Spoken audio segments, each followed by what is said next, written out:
Nina, would you please call the roll?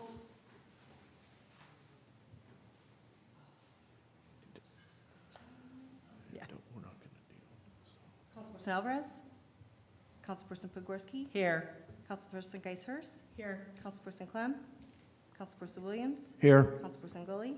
Here. Councilperson Zilli? Here. Okay, new business, we have the introduction and adoption of ordinances.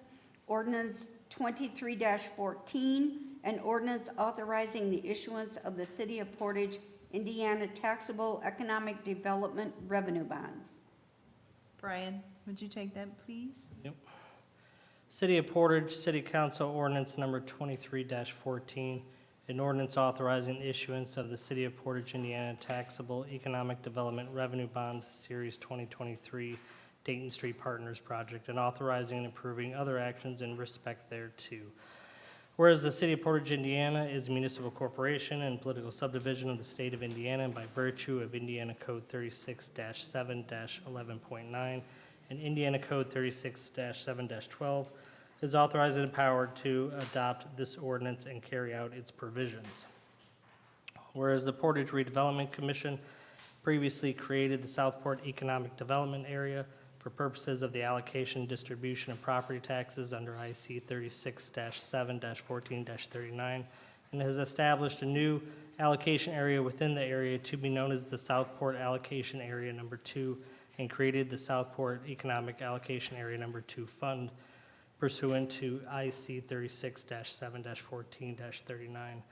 And whereas Dayton Street Partners LLC has advised the city's Economic Development Commission and the city, that it proposes that the city issue its taxable economic development revenue bonds, Series 2023, Dayton Street Partners Project, in one or more series in an aggregate principal amount not to exceed $3,200,000 under the act, and loan a portion of the proceeds of such bonds to the company for the purpose of financing a portion of the costs of acquisition, construction, installation, and equipping of a commercial building to be located on or around Coca-Cola Avenue in Portage, Indiana, together with capitalized interest and revenue for the bonds, if any, including costs of issuance of bonds. Whereas the principal and interest of the bonds shall be payable solely from the incremental real property taxes generated and collected in the allocation area, less any expenses incurred in connection with the administration of the bonds as pledged by the Redevelopment Commission for such purposes. And whereas the completion of the project results in the diversification of industry, the creation of jobs, business opportunities, and will be for a public benefit to the health, safety, and general welfare of city and its citizens. Whereas pursuant to Indiana Code 36-7-12-24, the commission published notice of a public hearing on the proposed issuance of the bonds to finance the project. Whereas on October 24th, 2023, the commission held a public hearing on the project. And whereas the commission has performed all actions required by it and act primarily to the adoption of this bond ordinance, has approved and forwarded to the city council the forms of 1, a loan agreement between the city and the developer, 2, a trust indenture between the city and a corporate trustee to be selected by the city council president and adoptable and acceptable to the developer, 3, the bonds for this bond ordinance, the loan agreement, indenture, the bonds, the purchase agreement, the taxpayer agreement, and bond ordinance, collectively the financing documents. Let the record reflect this has been read in its entirety. Motion to suspend. Second. We have a motion and a second to suspend. All in favor signify by saying aye. Aye. Motion to adopt. Second. We have a motion and a second to adopt. Is there any further questions? I think we'd like Carl to just kind of give us. Good evening, council members and mayor. It's good to be here. Carl Sender with Sender Dalton Municipal Advisors. Been advising the Economic Development Commission, the Redevelopment Commission on this process, and I think you've heard through kind of reading of the ordinance, Dayton Street Partners has approached the city quite a ways back, and the Redevelopment Commission has affirmed the need for their project. They would like to build 3 buildings, commercial buildings. The first one in phase 1 is about 225,000 square feet, located just off of Coca-Cola Avenue. In order to get to their proposed site, they need to build a street along Coca-Cola Avenue, and that's what a good significant portion of these bonds is used to construct the street in order to get access to that property. And we believe, and the commission has affirmed, that this would be of economic benefit to the city, provide companies coming here, and to provide jobs for the citizens of Portage. So before you tonight is an ordinance to authorize these economic development revenue bonds, and has been read already, it's payable solely from tax increment revenues, only from their project located there in a separate allocation area. So if they don't complete the project as planned, either them or their bondholders are going to not collect the sole amount. They have no recourse against the city, and we're not under any other obligation to repay that. So I'm happy to explain any other terms. We also have Mike here as a representative of Dayton Street Partners, if any of you have any questions for him or of myself here tonight. Carl, it might be helpful. Can you just remind us what other projects have gone through the same process in the past, just as an example? Sure.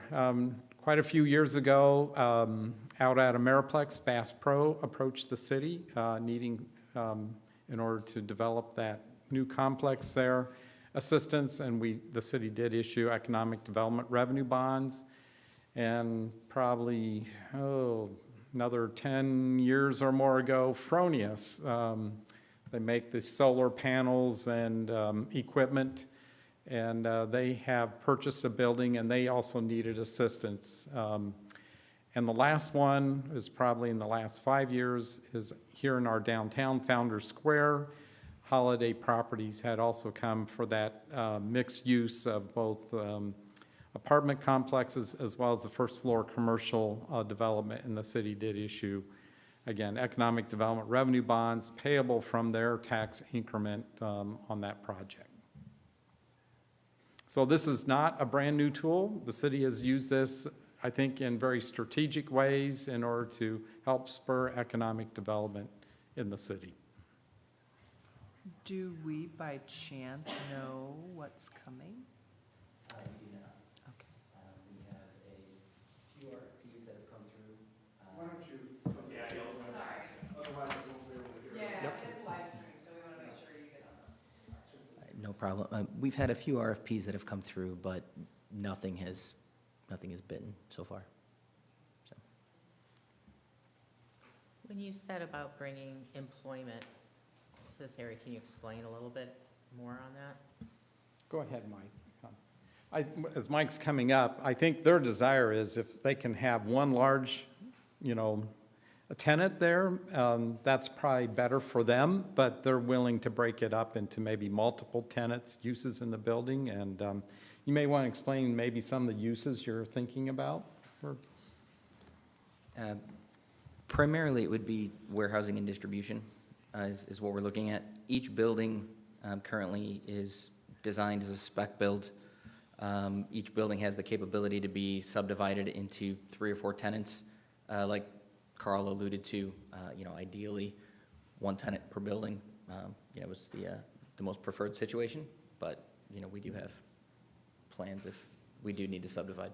Very similar to Ameriplex. Yes. So when do you expect to get your first tenant? What's your timeline? As soon as as soon as possible. So right now, the brokers and partners that we have are constantly courting tenants, trying to bring them to the area. But to be perfectly honest, your guess is as good as mine Okay. as far as which one signs the And lease with us. construction will take, Mike, till, what, fall of next year? So construction will go through Q4. We plan on starting in April, as soon as kind of the ground thaws, and we can proceed with construction, and it's approximately 8 months of construction. So we've got a middle of December, hopefully by Christmas of next year. So with the construction, are you aiming to use local workforce and local union workforces in Northwest Indiana? We are.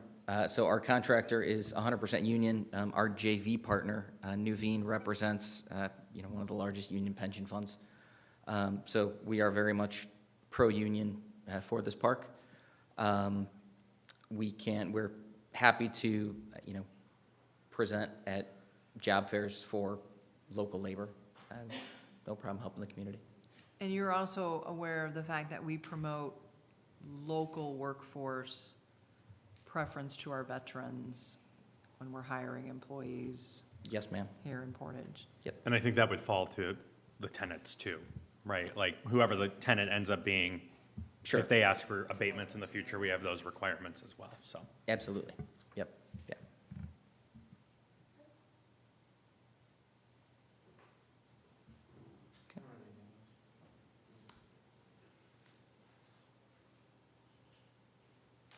We have a motion and a second. Ready? Nina, would you do a roll call vote, please?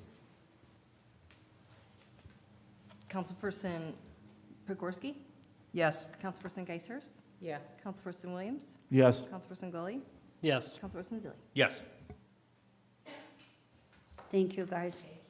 Thank you. I know you've been working on this a long time, and I applaud your patience, because we had to work through a lot of entanglements. This was kind of a new thing, so, We appreciate you guys sticking by us as well. yeah. And thanks, Carl, for walking us through that, because I remember us going through that before with the promenade and that, and it's a little complicated. It is. Thank you. Okay, we have the 2023 salary ordinance amendment. Okay, so we have a couple little spots that we're gonna we have some changes. So, under the clerk treasurer's office, deputy clerk treasurer payroll and benefits, that will go to 55,000. Deputy clerk treasurer payroll and benefits with 100% reimbursed by utilities is 50,000. Deputy clerk accounts receivable, 45,000. Under the marina, harbor master, it should be at 44,923.30. Maintenance director should be at 35,775 even. And then under longevity, all non-elected employees and appointed officials of the city of Portage shall receive additional compensation based on base wages and overtime, paid biweekly as set out below for the length of continuous employment with the city of Portage. The change there is, and the overtime. And then, Nina, would you explain, especially with your department, because that was a kind of a, Yes, so we had the second payroll position in the salary ordinance already, but it was less than what the promoted person, worker in the office was currently making. And then a part-timer is going full-time, so that amount was decreased to be able to make it work. The marina and the Port Authority, they had taken care of that. We were just making it cohesive on our ordinance, and that's that. We need to suspend that. I'll make a motion to suspend. Second. We have motion and a second to suspend. All in favor signify by saying aye. Motion to adopt. Second. We have a motion and a second to adopt. All in favor signify by saying aye. Aye. Motion carries. We have ordinance 23-15, 2024 salary ordinance. Colin? Yes, all right. Ordinance 23-15, an ordinance establishing the amount of salaries and compensation to be paid to all appointed employees and officers of the city of Portage, Porter County, Indiana for the year 2024, be it and hereby is ordained by the Common Council of the city of Portage, Indiana as follows. Salary schedule is presented by Mayor Sue Lynch to the Common Council of the city of Portage, Porter County, Indiana, that from the first pay date in January of 2024 through the last pay date in December of 2024, the pay schedule for the employees and officers of the city of Portage, Porter County, Indiana shall be fixed as follows. I'm not going to read every salary, but I will say that the mayor, clerk, treasurer, and common council member pay is unchanged from 2023. This reflects all of the collective bargaining agreements and what those requisite raises are. For non-union employees, it represents a 3% increase for 2024. And then the mayor went through with the council budget committee, various departments to ensure pay equity across positions, that same positions were equitable in pay and there weren't differences across two different clerks in one department. There were also some changes to the part-time pay scale to allow for 0 to 3 years of service to have a pay between $10 and $20 an hour, 3 to 5 years of service up to $22 an hour, and 5 years of service up to $25 an hour, or over 5 years of service, sorry. That allows for our longtime part-time employees, we do have a few in the city who were getting capped at 20, to be able to get that bump up to 22 or 25.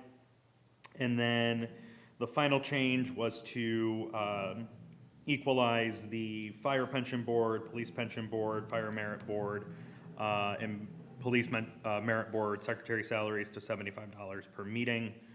I think that covers them all. Scott? That was a very thorough report. Okay. Yeah, I just want to say the Budget Committee, along with the mayor, worked very diligently to get this accomplished and to present a very fair and equitable salary ordinance moving into 2024. There's one other change. Crossing guards are going from 17 a day to 20 a day.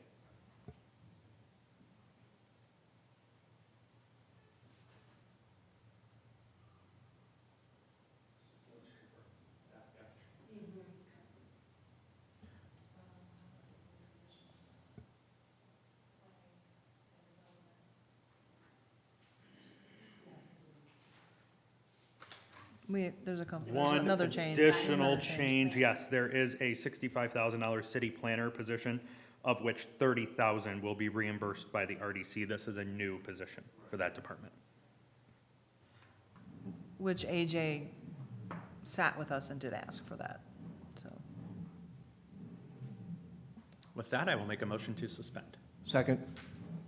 We have motion and a second to suspend. All in favor signify by saying aye. Aye. Motion to adopt. Second? We have a motion and a second to adopt. All in favor? One question, Roll call. real quick. Wait, Real quick, on the marina, so just to confirm, this will change once the Port Authority, if they offer a raise to the harbor master Potentially, or the yeah. maintenance director, correct? yeah. That's up to the Port If Authority. they change Okay. it based on Same their with the park, budget. same with the park department. Okay. Right. But, well. We're pretty confident that both the Port Authority and the park have already weighed in on these salaries for 2024. I'm just asking because they're the same as they are in 2023 on the one I'm looking at, unless that's getting updated. No, no, I they're have- the same, they just got a raise in 23, the council's not getting a raise for 2024, that's up to the board.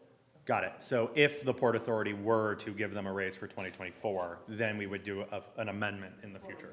Okay. But Scott did talk with the park board president about the potential And he changes for reached out to 24, the and park they were board. on board with those changes for 24. Paul reached out to the park board members, and Especially- they were in agreement with the Got it. salary as. So the only one is Yeah. just the The marina. The marina. Possibly, Okay. possibly. Right. Well, and I think, Nina, that was a little snafu last year, so do they know how we're gonna get that straightened out this year?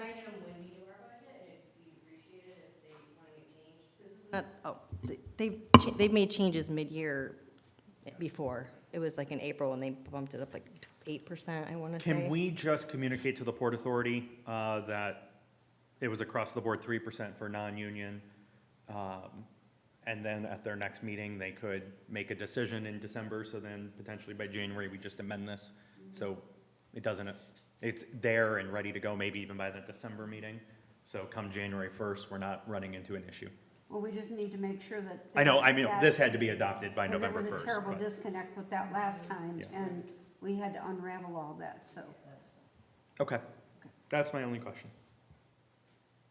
Well, they've only made changes twice. So. Could we please do a roll call vote, Nina?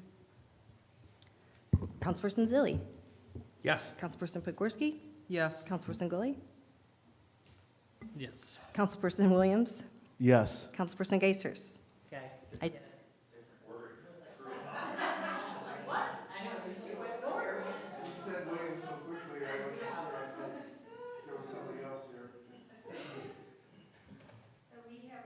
The ordinance 23-16, the 2024 budget. Scott, would you take that, please? Yes, I will, and what I'm going to do is I'm going to read the adopted budget for various line items for 2024, but before I do that, I just want to thank the department heads for their input and hard work. We started this process back in August, and they were very timely in providing the Budget Committee information, so kudos to them, and I also want to thank the Budget Committee for spending the time that is necessary. This is sometimes a very difficult process, obviously a process that takes a lot of time. So thank you, Budget Committee, for Colin and Deb for participating, and the mayor for her input on this budget. So I'm going to read the various fund names and the adopted budget. Rainy day, 0. General, $23,591,583. Debt service, $401,925. Bond 2, $1,121,665. Local income tax, $720,657. Fire pension, $685,900. Police pension, $689,500. I'm losing my. Thank you.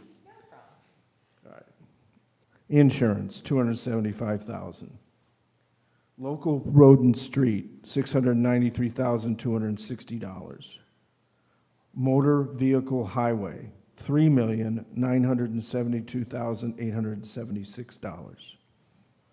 Major moves, 0. Fire equipment, $445,000.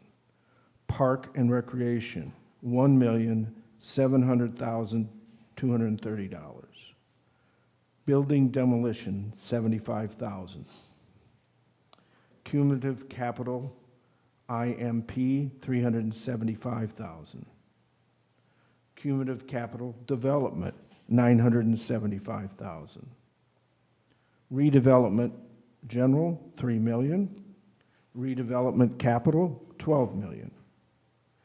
Trash/sanitation operating, $240,020. Scott, that's missing a 0. It's $2,400,020.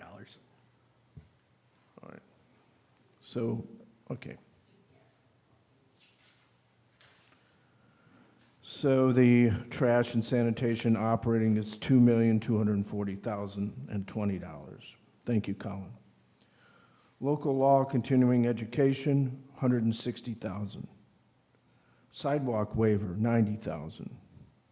Wheel excise tax, $79,613. Port Authority, $29,000. Park and Recreation impact fee, $317,050. Marina operating, $658,170. Wheel tax, $1,009,655. ARPA fund, $30,000. Motor vehicle highway restricted, $2,705,000. Geo bond proceeds, bond number 2, $502,000. And equipment bond proceeds, bond 3, $2,860,000. So for a grand total of $62,403,104. Motion to adopt. Second. We have a motion and a second. Is there any discussion? So, Scott, real quick, I know at the last meeting, we had talked about needing to trim some from the budget, but I think we actually ended up not having to trim as much as we thought. Yes, good point. So we were looking at trimming 1.8 million. And working with the clerk treasurer and moving some of the expenses to come out of lit, local income tax. And those areas, again, can you refresh my memory? It was workers' comp. Liability insurance. Liability And the insurance. IT budget. And IT. So we took that out of the departments, which freed up money in the general fund, which allowed us to fund the budgets as they were requested. Nina, from a budget standpoint, I mean, this seems more spot on than we've been in the past. In terms of what we're expecting, where does this leave us with the general fund? Projected balance at the end of the year, it's gonna be close, but. Oh, I mean, do you mean, are we gonna be short at the end of the year? Yes, This year or next year? next year. It's possible. It depends on the department spending, how much they spend on the front half of the year. And we did a pretty low estimate on tax draw this year too. We went on the low end of the estimate, right? Yeah. From the numbers we budgeted against. I mean, there's carryover in lit too, that there could be an additional appropriation next year if there's any type of shortfall. But there's some buffers. All the health insurance, that gets budgeted at 3 months of the current rate, 9 months of 10% increase. So there's the buffer. And I went through each departments to make sure, if they were family, single, not just ballparking it on averages, it is true, so. And I think within the departments you went through, Debbie was telling me, and figured out the exact amount with raises, so we weren't over budgeting personnel. So that frees up some money that's elsewhere in their budgets for equipment and other needs, so. But those positions are still there, so we need to make clear that people understand. We're not removing those positions.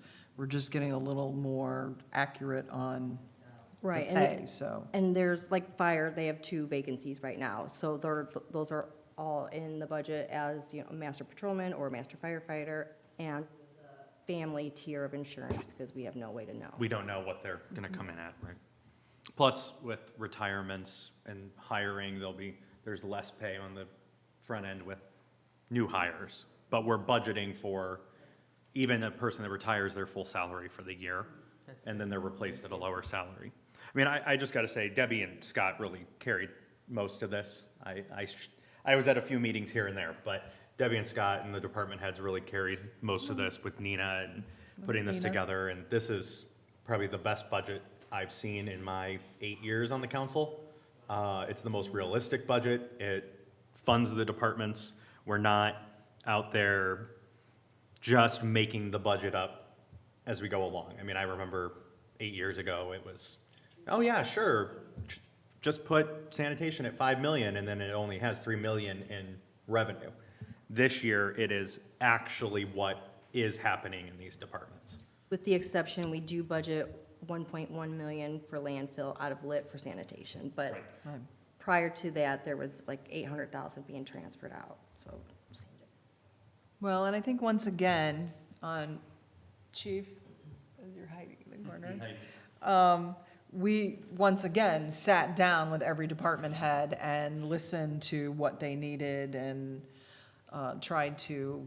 And I think we said I yes think- more I often than think- no. I think he's happy, he's happy. Police department's happy. It makes me happy.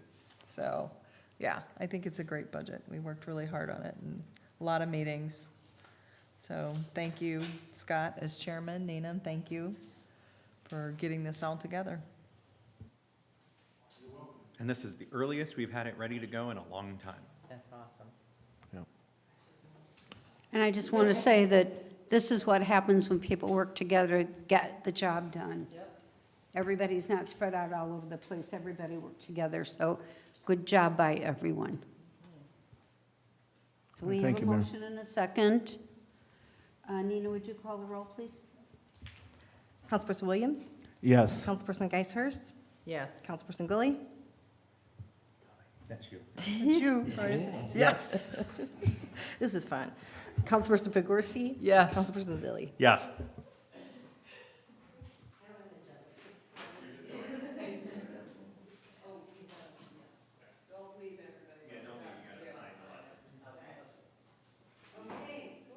at this time, we have petitions, remonstrances, and public input. Is anyone here to speak from the public? Please state your name, your address, and you have 2 minutes.